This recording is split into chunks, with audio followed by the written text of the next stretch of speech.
Hey, sup? Aloha, how's it? Well, a little bit of really super cool news. You'll never guess what happened. The King Crimson team actually unblocked my video, so it's back live again. So if you want to check that out, I'm pretty stoked about that. I think I'll do a special video for them. Right now, Thank You Scientist. The song is named Swarm. Now, never heard of this band, but when I got this, kept on popping up in my comments. I just said, okay, well, let me listen to one. And then I heard it. I said, whoa, it's like metal fusion jazz.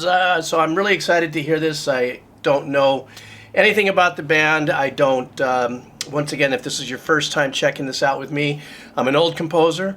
I kind of joke around as being the decomposer. And even though I'm doing an original reaction, never heard it before, I do stop and I do what I can to bring some nuances to the best of my ability so that the person who already loves Thank You Scientist might hear some other things. And then if I can, depending on how intense the music is, I could stop and do a little sprinkles of some theory and some, rhythmical and engineering things. So here's another journey I guess we're doing here. So this is Thank You Scientist, and the song is Swarm. So I got no idea what we're in for. So let's do this thing. All right.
Okay,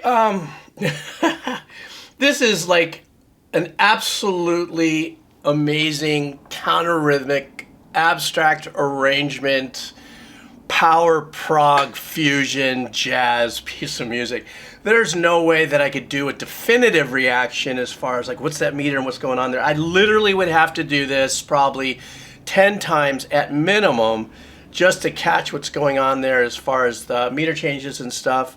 It kind of sounded like I was like, wow, does somebody give like an 8-ball to Snarky Puppy and then they crashed in the old 70s Chicago vibe, the band Chicago. And then on top of it, the singer who's got a brilliantly high voice, once again, I come from that era when the high voice, the male high voice in the rock, scene was what you shot for if you were a singer. And I was an epic fail with that. I don't know where to start except that there's just an amazing amount of riffs and counter rhythm that's actually written here. Once again, I can't go into it because I can't put my finger on any single section where I can try to figure out what's the meter, what are they doing here. What I will say though is that I love the engineering. The engineering is what I would consider using, today's technology, today's method of listening to music, but it's not over crispy, it's not over sterile. It still has an essence really of kind of an analogish 70s, 80s mix, prog rock, prog fusion, jazz fusion style mix. I can't say enough. At this point, when you listen to something like this, you just know that every musician in there has got to be, if they're not linear schooled, like they've gone to Juilliard, Berkeley, or some kind of school, they definitely have drilled down and woodshedded enough to become, at this level of musicianship, just absolutely sick. So, I don't know if I can do too much justice as far as a reaction, except watching my body going through twerks and stuff, because it's a chaotic freak show that actually makes sense. That's what it feels like to me, and it just sounds fantastic. So I'm just going to skip back a little bit and let her rip and see where else I can stop and bring something to it. So here we go.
Okay, I got to stop it there. We'll get back into that solo. I can feel that's at least what I feel is going on. Oh my God, this is like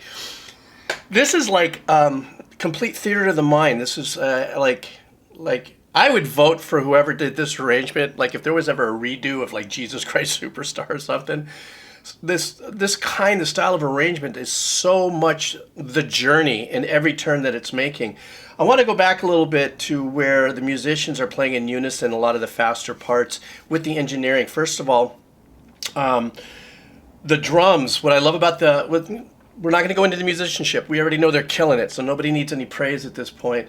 So I'm going to go into the engineering a little bit, and I love, once again, I'm a freak about the kick, and the kick is owning that area of the tone. It is so powerful to have a kick cutting right through all of that.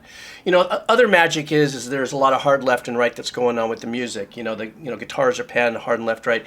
Usually, which is a arbitrary word depending how you use it, you would have like the snare, the kick, and the bass right up the center with the vocals. And depending on how many instruments you have, you start fanning out your panning, and it starts to spread across, your ears in the headset. They have a lot going on here. And then the horn section is just, every time they come in, it's kind of like a shock. It's a cool shock. It's like a yo-hip jazz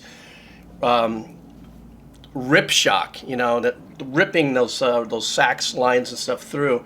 And it really just takes the tracks to another place. Then they go into this kind of pseudo, kind of Spanish vibe. Kind of salsa-ishy, not salsa, but a definite, you know, a sprinkling of the spices of a complete Spanish passage that they just came out of. And that to me is why I stopped and I said, you see, this is like an epic theater of the mind. This is like a rock opera. This would be a powerful stage piece with, you know, if it was a musical, the way I'm hearing it, because it's entertaining me so much in here that, you know, I'm you know, whenever I do this, what does this mean? I get chicken skin. And I'm a little, I don't want to say I'm sweaty, but I mean, it's very energetic, you know. That's why I got my Fresca. Goes to show you how old I am. I'm still drinking Fresca. Anyhow, let's pop back and finish this track off. All right.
Oh my gosh, so cool. Once again, you know, as much as I'd love to do a super detailed theoretical kind of breakdown of this is another thing too. You know, I might be a composer, but I'd say 85% of my life has been based on writing music by ear. So theoretically, studying, you know, the basics of meters and time and tempo and circle of fifths and stuff, you know, I paid my dues. You know, I did my prison term, you know, somewhere around 18, 19 years old. But in order for me to really sit down and dissect this would be one of those kind of tracks where the other guy who's really well known for this, Rick Beato, he'll spend 15 hours dissecting stuff like this, and that's what this requires, and that's what that deserves. Because this is an epic example of musicianship and blood, sweat, and tears writing this down. This isn't a bunch of guys going, hey, let's write a song, let's go. Hey, somebody's composing some very serious pieces. And even in the solos, I couldn't tell. It sounded like it was two guitars that were kind of doing counterpoint arrangements in the solo, which I thought was really cool. But something else that I noticed too, you know, a lot of the stuff that I brought here, especially with the prog rock, the heavier stuff, you know, there's a lot of that space between some very riffy, you know, down a whole step and a half. There's really sterile space between a lot of that. This here, it felt like they didn't pay much attention for a reason to not making it so sterile and clean in between the riffs. And what I mean by that is there's slight tail offs of a little plate reverb or something behind it. It's not just so cut and dry that we might hear in some of the prog rock or math rock type stuff, where perhaps using noise gates and several different methods of getting that to really punch in and punch out and clean up really perfect, along with, of course, muting techniques. I'm not saying that any guitar player is doing that, but sometimes the engineers will take that choice and say, well, what we'll do is we're going to go ahead and put a heavy gate on it, but I'll put a little tail on it, keep a little reverb on it. In this case, I really felt in this performance that they were right in front of me, and I can feel the muting. I could feel the air movement in between the notes, and to me that was very important the way I was listening to it. That's why I said earlier it felt like I was getting this kind of current time technology with how they may have recorded it and engineered it, but yet it felt like there was some old school engineering technique and composition brought into it. So I go on and on. Anyhow, thank you so much. What else do I got coming up? Oh God, I got so much. Thanks for hanging out with me. I really appreciate it. Comments, I appreciate all the comments. Teach me a little bit more about this band with your comments and yada yada yada. I'm starting to space out a bit. I'm getting dehydrated. I need more of my fructose. All right, guys. Aloha.